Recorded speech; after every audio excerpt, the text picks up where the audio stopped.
Hi అందరికీ, అందరూ ఎలా ఉన్నారు? బాగున్నారా? నేను కూడా బాగున్నానండి. ఇప్పుడైతే మీకు ఒక చిన్న టిప్ చెప్తా. అంటే ఆల్రెడీ అందరికి తెలిసే ఉంటుంది, కాకపోతే తెలియని వాళ్ళకి యూజ్ అవుతుందని అయితే నేను చెప్దాం అనుకుంటున్నా. ఈరోజైతే నేను ఇంట్లో ఖాళీగా ఉన్నా, అందుకనేసి నా శారీస్ అన్నీ ఫోల్డింగ్లో పెట్టుకున్నాను అనమాట. బీరువా కూడా క్లీన్ చేద్దామనేసి.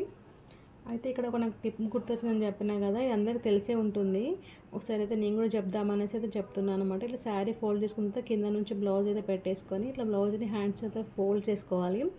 ఇప్పుడు ఇంకా శారీని టూ సైడ్స్ నుంచి ఫోల్డ్ చేసుకుంటూ వచ్చేసి మధ్యలోకి ఫోల్డ్ చేస్తే అయిపోతుంది. ఏంటంటే ఇక్కడ మనం శారీస్ ఇంకా శారీ పెట్టికోట్స్ అన్నీ ఇక్కడిక్కడ మిస్ అయిపోతే ఎత్తుకోవడం కష్టం అవుతుంది కదా, అట్లాంటప్పుడైతే ఇది యూజ్ అవుతుంది అనమాట. బ్లౌజ్ ఇంకా శారీ ఒక దగ్గర ఉంటాయి కాబట్టి కొంచెం మనకు టైం సేవ్ అవుతుంది. ఫంక్షన్స్కి అట్లా వెళ్ళేటప్పుడు హడావిడిగా కూడా ఉండదన్నమాట. ఇప్పుడు చూసారా, ఇక్కడ చూడడానికి కూడా శారీ కూడా నీట్గా కనిపిస్తుంది. ఇంకా మనకు బ్లౌజ్ కూడా శారీతో పాటే ఉంటుంది కాబట్టి టెన్షన్ ఉండదు అనమాట. చూసారు కదా ఎంత బాగుందో.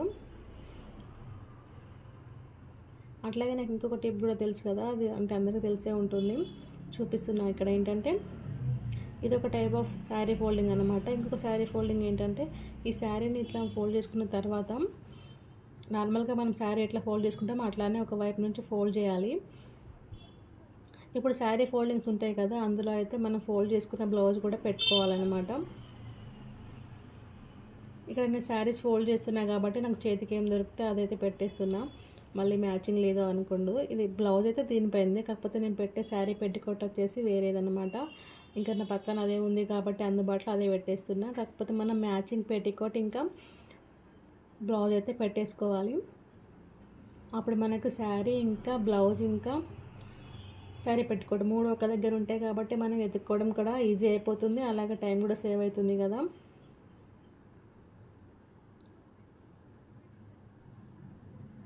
ఇప్పుడు చూడండి, మనం శారీని ఒక వైపు నుంచి ఫోల్డ్ చేసుకుని దాంట్లో శారీ పెట్టుకోవటం ఇంకా బ్లౌజ్ పెట్టేసి ఇంకో వైపు కూడా ఫోల్డ్ చేసి ఇట్లా పెట్టుకోవాలి. ఇదైతే ఓపెన్ ఫోల్డింగ్ అనమాట. బీరువా కబోర్డ్లో ఇట్లా పెట్టుకుంటేప్పుడు ఇలా పెట్టుకున్నాం అనుకో, ఓపెన్ చేసి చూడొచ్చు లోపల పెట్టికోట్ ఇంకా బ్లౌజ్ అనేది మనం పెట్టుకున్నామా లేదా, అరేంజ్ చేసుకున్నామా లేదా అనేసి. ఇది ఒక టైప్ ఆఫ్ ఫోల్డింగ్.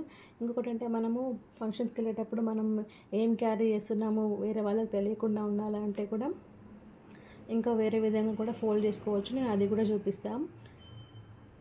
ఇది కొంచెం ఫ్యాన్సీ శారీ, అంటే ఆర్గంజా టైప్ అట్లా ఉంది. దీన్ని ఏమంటారో నాకు కూడా తెలియదు. కాకపోతే ఫోల్డింగ్ అయితే ఎట్లా ఫోల్డ్ చేసినా అట్లా ఫోల్డ్ అయిపోతుంది, కానీ ఫోల్డింగ్ చేయడమే కష్టం. అంత తొందరగా అయితే ఇది ఫోల్డ్ అవ్వదు. ఇట్లా పైకి లేస్తూ ఉంటాయి అన్నట్టు లేయర్స్ లాగా. ఈ శారీ ఫోల్డింగ్ చేసే క్రమంలో నేనైతే వీడియో కూడా ఆపేసిన, ఎందుకంటే ట్రైపాడ్ కింద పడిపోయింది. మళ్ళీ అరేంజ్ చేసుకొని మళ్ళీ ఫోల్డింగ్ అయితే కంటిన్యూ చేస్తున్నాం. ఒక సైడ్ నుంచి మనము శారీ ఫోల్డ్ చేసి దాంట్లో బ్లౌజ్ ఇంకా పెట్టికోట్ పెట్టేసుకున్న తర్వాత ఇంకా ఎక్స్ట్రా సైడ్ ఉంటుంది కదా, అది కూడా మంచిగా ఫోల్డ్ చేసుకొని లోపల వరకు దీన్ని ఇట్లా ఇన్సర్ట్ చేయాలన్నమాట. లోపలికి పెట్టిన తర్వాత చూడండి, అసలు శారీ లుక్కే మారిపోతుంది. అంటే అసలు మనం లోపల శారీ పెట్టుకోట్ ఇంకా బ్లౌజ్ పెట్టామన్న డౌట్ కూడా ఎవరికి రాదన్నమాట. చూడడానికి కూడా నీట్గా ఉంటుంది, ఫినిషింగ్ కూడా. మళ్ళీ ఇంక ఇట్లా పెట్టడం వల్ల ప్లేస్ కూడా సేవ్ అయిపోతుంది. ఎక్కువ శారీస్ కూడా క్యారీ చేయవచ్చు. బాగుంటుంది కదా ఇట్లా పెట్టుకుంటే.